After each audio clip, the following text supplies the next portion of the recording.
ស្ដីបងប្អូនអរគ្នានេះជីផ្លូវដែលយើងធ្វើដំណើរទៅចំការទុរេនអង្គាសិល317បាទទេសភាពតាមផ្លូវទៅចំការទុរេន317កំពតចំការទុរេនអង្គាសិលបាទហើយបន្តិចទៀតខ្ញុំនឹងបង្ហាញពីទេសភាពនៅក្នុងចំការទុរេនអង្គាសិល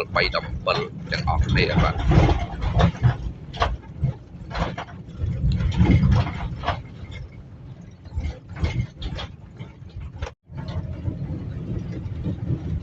ទេសភាពតាមដងផ្លូវស្រស់ស្អាតមែនទែនយើងកំពុងតែឆ្ពោះទៅចំការទុរេន317ចំការទុរេនអង្គាសិល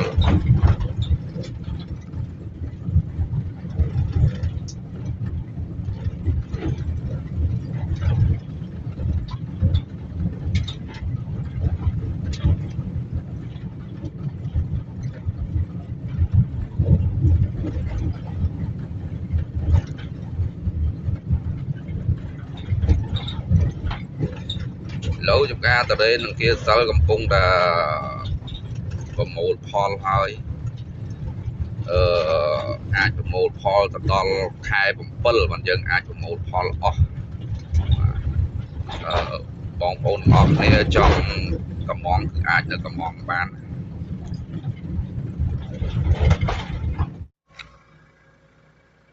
យើងបានមកដល់ហើយចំការទុរេនអង្គាសិល317យើងបានមកដល់ហើយអញ្ចឹងបន្តិចទៀតយើងនឹងចូលទៅក្នុងចំការទាំងអស់គ្នាន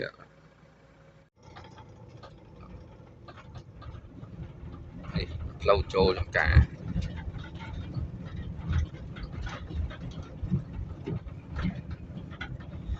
បាទនេះគឺជាទេសភាពក្នុងចំការ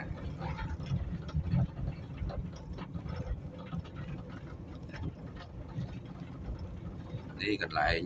កំសាន្តអង្គុយទេសចរនៅក្នុងចំការ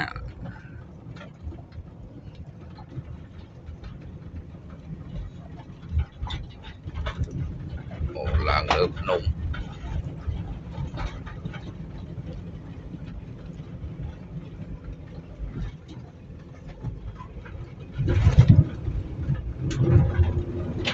វ៉ាវ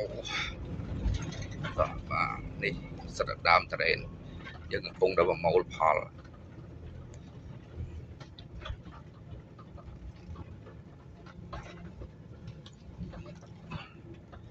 ខេនៅលើភ្នំនេះយើងមកដល់ហើយនៅកំពុងតែប្រមូលផលហើយ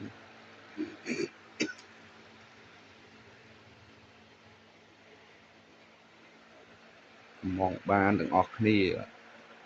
កាត់ដល់ខែ7បានអស់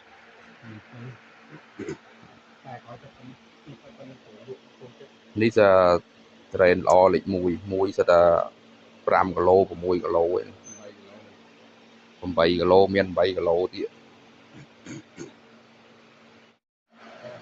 បាទនេះសិតតែទុំយកទៅអាចពុះបានទាំងអស់នេះសិតតែទុំអស់ហើយយកពុះបាន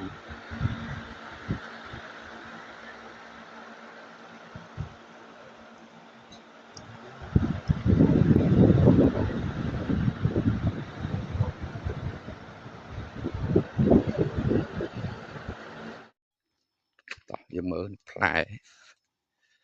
អូពេញដើម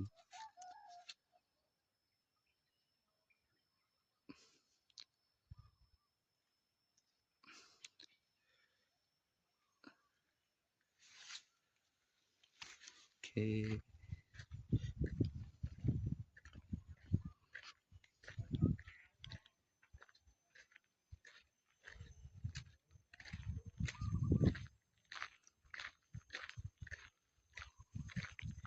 នេះសកម្មភាពទេសភាពនៅក្នុងចំការទុរេនអង្គាសិល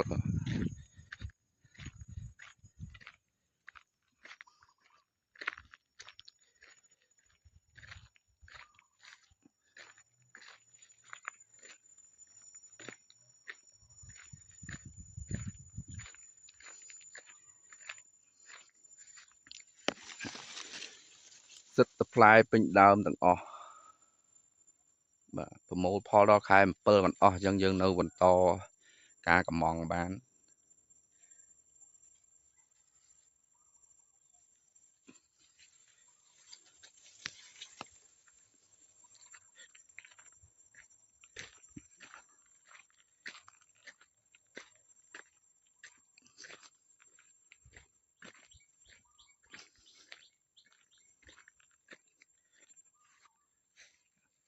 គ្រប់ដើម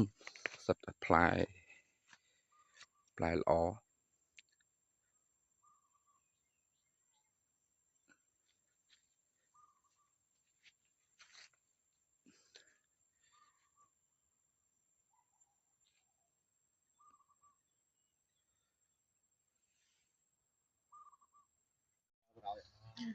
នេះសកម្មភាព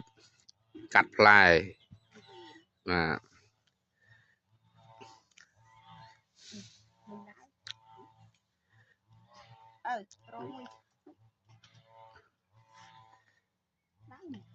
ទ្រមើលពាក់ទៅឡើងនេះចឹងពាក់ស្រោមដៃពាក់បបាណាយីចូលឡើងកាន់ផឹកនឹងគឺ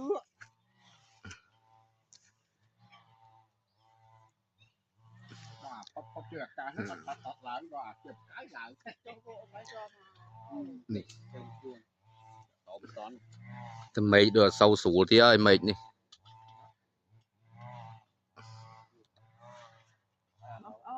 ឆ្មានេះបងប្អូនកំងក្រូចឆ្មាបានទៀតក្រូចឆ្មាច្រើនណាស់សាក្រូចឆ្មាផ្លែល្អដល់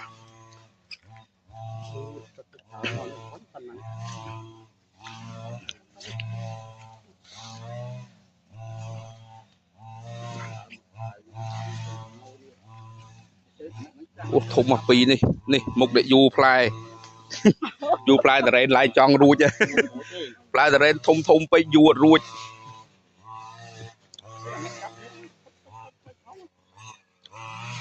អូដើរអត់តន់អ្នកកាត់ផ្លែតរ៉េនណាអីយូហ៎កើតបតណាហ៎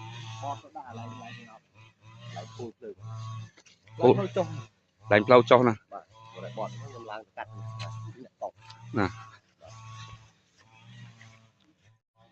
បងប្អូនអូ